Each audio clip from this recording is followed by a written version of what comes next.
The following is a special presentation of Tony Kurre Radio. Keep your mission on your mind and your mind on your mission. This is Mission Minded with Michael Coleman. Welcome to another edition of Mission Minded. We keep your mind on your mission on your mind. He's Michael Coleman. He's an expert and has worked in and with non-for-profits his entire life. Michael, what's going on, brother? How are you? Fantastic. Always excited to talk about the nonprofit world and the business world, and with the idea of maybe helping some people along the way to navigate the space that they're in and make their lives better. There you go. And you can hear the show live, of course, every Wednesday right here on Tony Kurre Radio. We play it live twice. And better yet, you can also go to Spotify, search Tony Kurre Radio. That's Kurre with a K, K-U-R-R-E, or just search Mission Minded with Michael Coleman, and you can listen to a bunch of previous episodes. We've gotten into a lot of stuff, but one thing we've never done here, Michael, is we've taken emails. You go to TonyKurreRadio.net, and of course, we'll drop your emails, become a bonehead, and we'll read your emails here on Mission Minded. So Lucy in Huntsville wants to start a non-for-profit. She has heard us in the previous meetings and shows about board members. She wants to know the whole gamut on board members. When do you need to have board members? How many board members should you have? Who should they be? Should they be family members? Should they be people that are interested in the non-for-profit itself? Do they get paid? How often do they meet? And she also wants to know about the $50,000 threshold that the IRS takes a look at when it comes for non-for-profits. So a lot to tackle there. Where do you want to go? Well, I could spend the whole show just on talking about answering that question. So let me start this way. I have been where she is. When I started, I knew by law that when you start a nonprofit, you have to have a minimum of 3 board members. Okay. But I didn't really know what a board member did other than, of course, that they oversaw some aspect of the organization.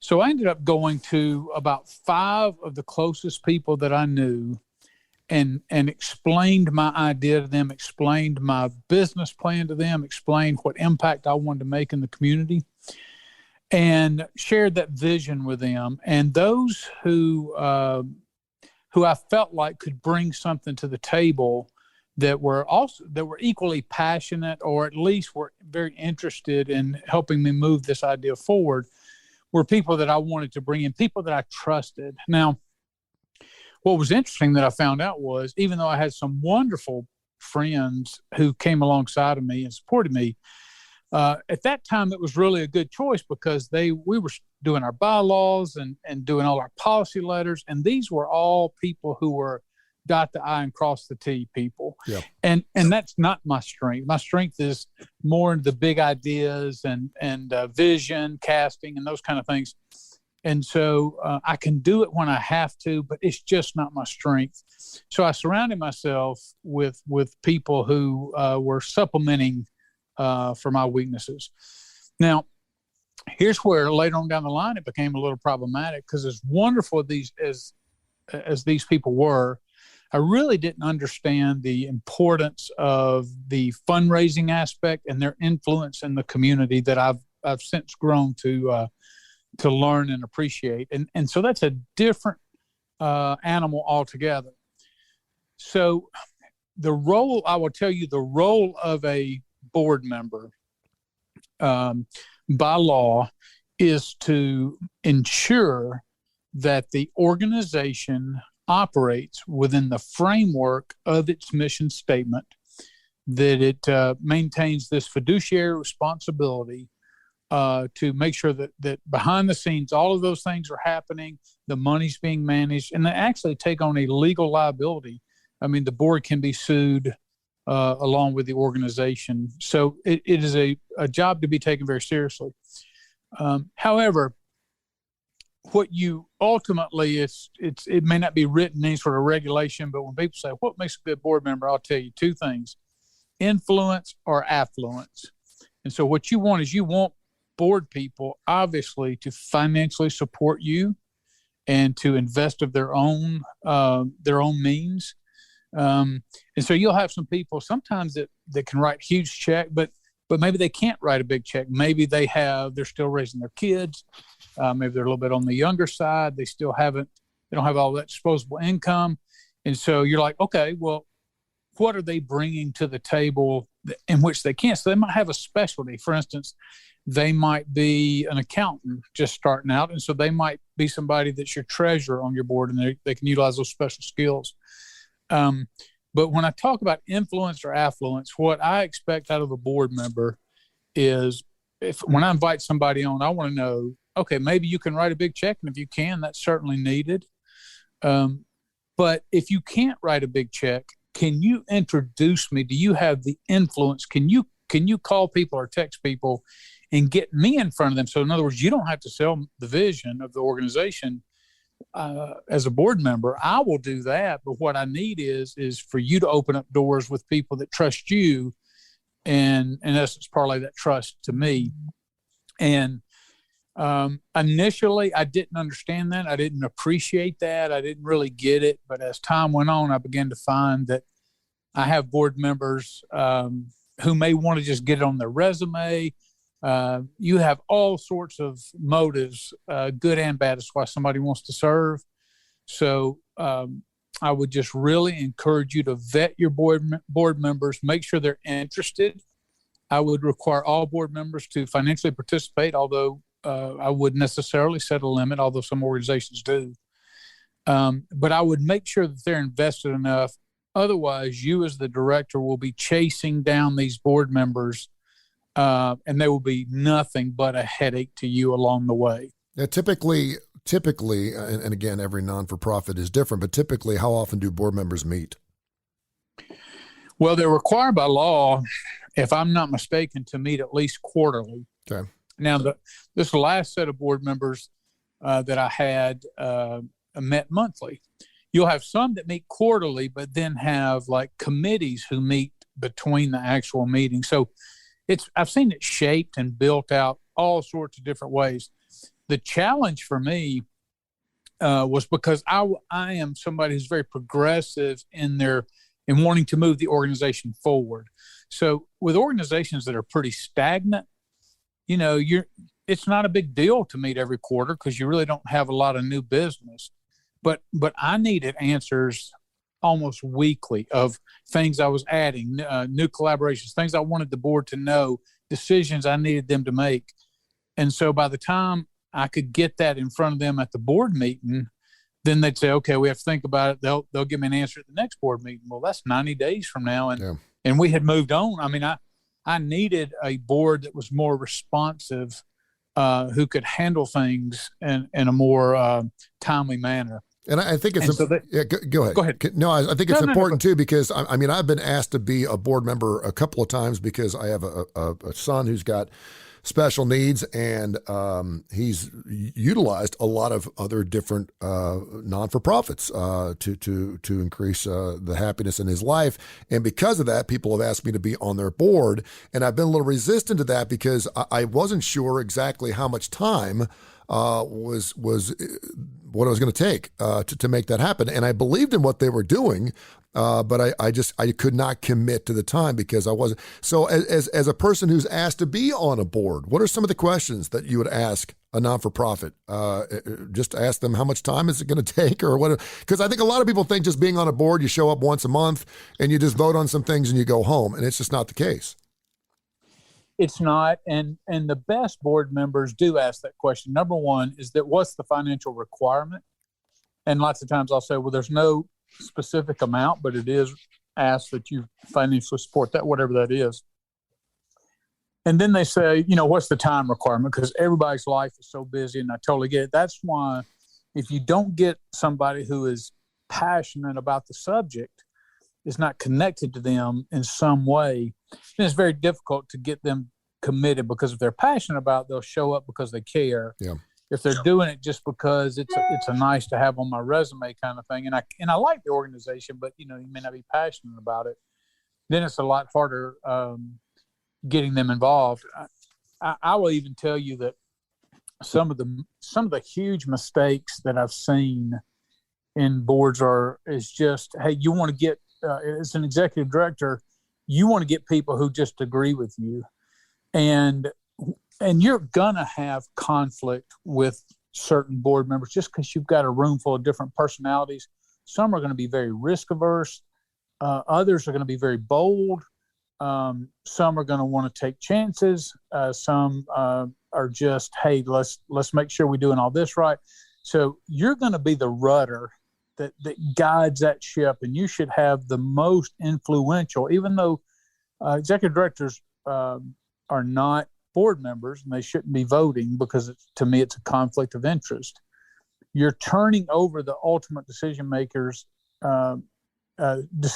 authority to people who ultimately affect something that you're trying to drive. And so it can be very, very difficult. And I will be honest that I've had struggles at times with board members. Some I inherited, some I asked them. It's been the exception and not the rule in my life. But sometimes when I'm very passionate about something and I clearly see a direction and I'm supposed to be the expert in this area, you will have people who are non-experts who don't have the background, and yet they're the ones that are entrusted with the decisions. And so the best equivalent I could have is, let's say I was running a medical office and the doctor who's the expert says, well, I'm going to do this procedure, and I'm coming in from an admin and go, I don't think that's wise. I don't think you should do that. And you can imagine the frustration that a doctor would feel when he's like, no, I know what I'm doing. Yeah. And you just get some of that, and that's just the nature of the beast. So you want to really, if I had it to all do over again, I would have really spent a lot of time learning about the role of board members, making sure my board members were properly trained, that they understood the mission. I've even been a part of an organization who their primary focus was diversity of board. Now, I'm a huge fan of diversity, but if you only focus on racial diversity and not focused on intellectual diversity, then that becomes problematic, because what you're trying to do is present, we're open to all people, but you, in an effort to do that, you may not select the best board member out there. And that was always my contention. Look, I want a nice diversity across my board of men and women, people of all varying races, but I don't want unity of thought in their background. I would rather have people who could bring different experiences, different perspectives, different career fields, and to the table, and that needs. So that's the diversity I would encourage people to pursue. Is not diversity based on skin color, but diversity based on their experience and what they were bringing to the table. He's Michael Coleman. He's an expert in the non-for-profit business world, and he does a show every single week called Mission Minded. We do it right here live every Wednesday. You can hear the show at least twice every Wednesday live, and of course, go back and listen to all of our previous episodes on Spotify at Tony Curre Radio. Just search Tony Curre Radio. You'll see Mission Minded. It's got a couple puzzle pieces. It's a great graphic. Check it out with Michael Coleman. You can listen to all of our previous episodes. So to further Lucy's point, there's a lot of non-for-profits that obviously don't make millions and millions of dollars every single year for whatever their non-for-profit or whatever their purpose is. And so that threshold of $50,000, how does that play in the IRS? And second of all, what are the advantages and disadvantages then to perhaps just do a fundraiser for something you believe in when there's already a non-for-profit for it, as opposed to taking on yourself? So to answer Lucy's question, I would need a little bit more context on the 50,000. I'm not sure. I didn't encounter that when I started the nonprofit, and that specific number hasn't come up. So I would need to do a little bit more research on that. I think what she's talking about is, I think anything under $50,000, if you're bringing in less than $50,000, you don't have to go through tax preparation or at least report that. I think that's how it worked with the Bright House Foundation anyway, because we never got quite to that threshold, but I think that's what she was talking about. Oh, I got you. Yes. Okay. I understand. So yeah, there are IRS reporting requirements that annually you have to do a 990. And so it may be that if it's under that threshold, you would not have to do that paperwork. And I will tell you, a 990 is significant. But also when people look to your organization, it is a public document that declares who's on your board, who your top executives are, what their salaries are. what the purpose is, what the results are. So it is a very important document. As a matter of fact, it's so important that the IRS came out probably 15 years ago and stated that for those organizations who went more than, I think, three, who didn't file a 990 within a 3-year period, would have their tax exemption removed and would no longer be recognized by the IRS as a nonprofit. So it's a big deal to get that done and to manage that effectively. All right, Lily in Birmingham, and you're listening to Mission Minded with Michael Coleman. He's an expert in the non-for-profit business world. And, of course, we keep your mind, your mission on your mind. You can hear it live right here on Tony Curry Radio and also on Spotify. Search Tony Curry Radio and Mission Minded. You can listen to all the shows free. Lily in Birmingham, this is an interesting question. She said, how do companies acknowledge paying some of their members or their board members, I guess, so much? Is it okay to pay someone, for example, $100,000 if they're bringing in a lot more than that into the organization? And how does the public perceive that? Hey, that's a great question. Mm-hmm. Usually I will tell you in the nonprofit world that you see the average nonprofit does not pay its board of directors. So they understand, hey, this is a service that I'm giving. I'm using my leadership experience and my influence in any given community to better the mission of this organization. And so if you look on any 990, it lists every single board member, and it tells you about how many hours per week that they have to dedicate to the organization. And usually you'll see one. So usually an hour a week is what they're spending towards that organization. But all that has to be annotated. And if they're paid anything, that has to be recognized.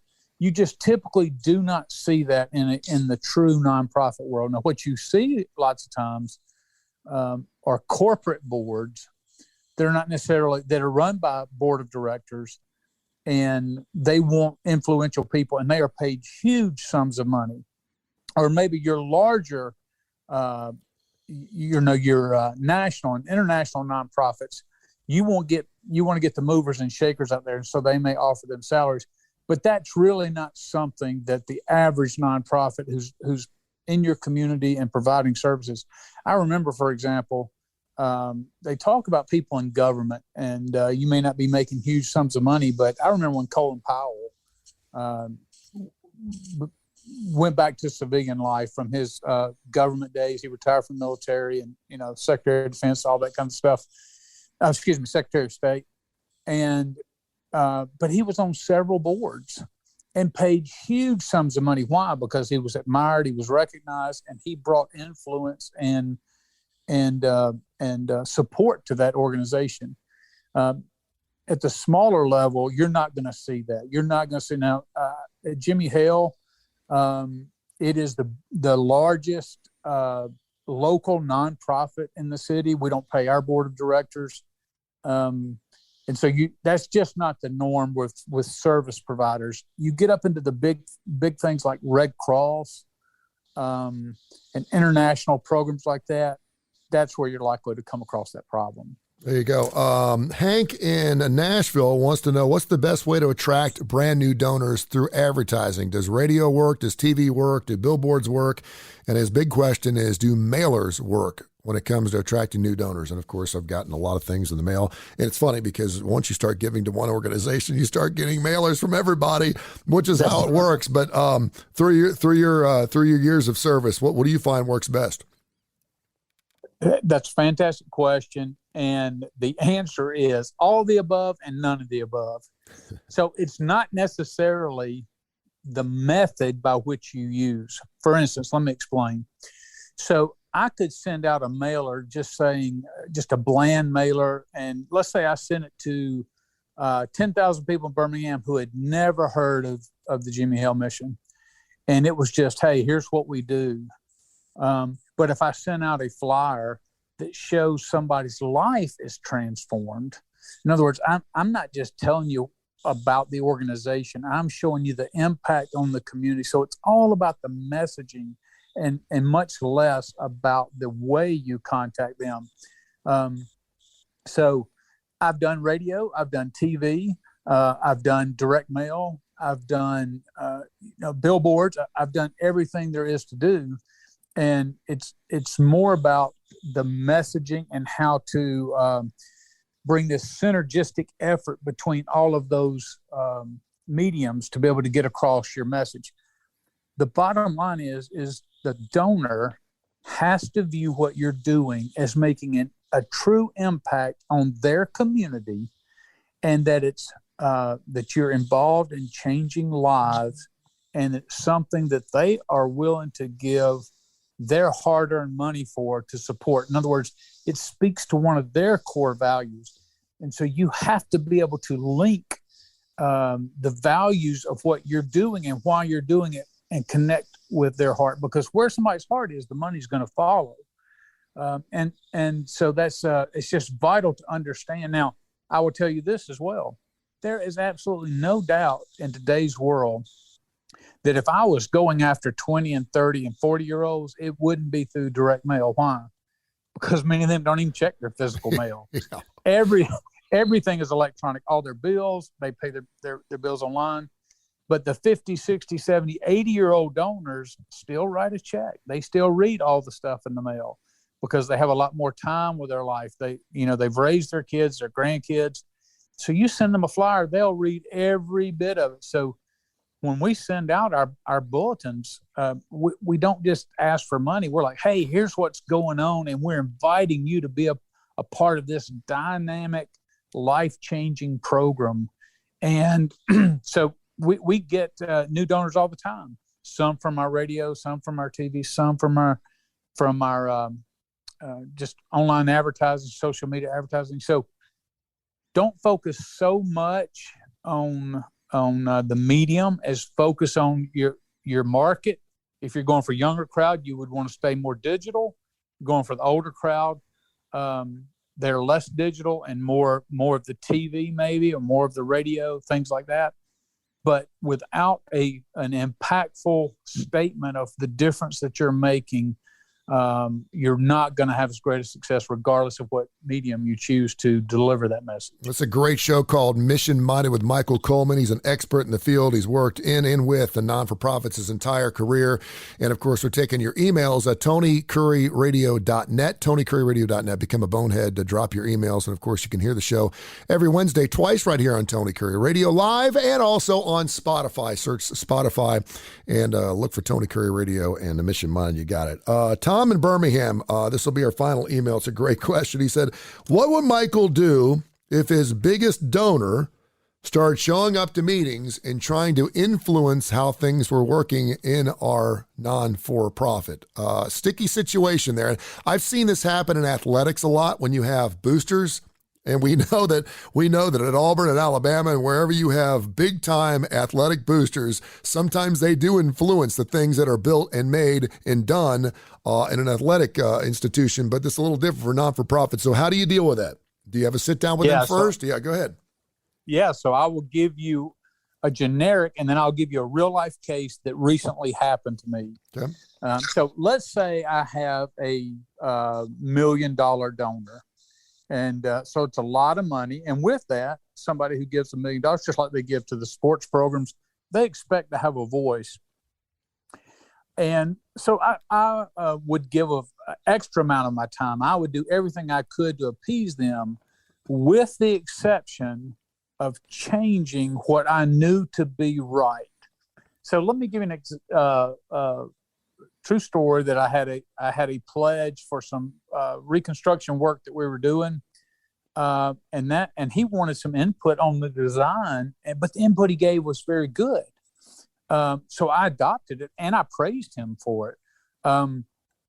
Let's say it wasn't good, then I would have to explain to him or her that why it was not a good fit. And so you have to stand up to that person. And if it came to the point to where somebody says, well, you either do it my way or the highway, I would choose the highway. Because once you're beholden to somebody, and once that their influence causes you to go adrift of what you know is right, then that's going to serve you. That's going to be problematic for the rest of your existence there. But this is actually a story that does have. There was a gentleman who wrote us a $10,000 check every year. But he was getting up in age, and we were a faith-based organization, and was very concerned that we were not portraying our faith correctly. And so we engaged him, but it got to the point he was harassing my staff. And so he would not talk with me. He wanted to just talk with my staff, and it almost came across as bullying. Yeah.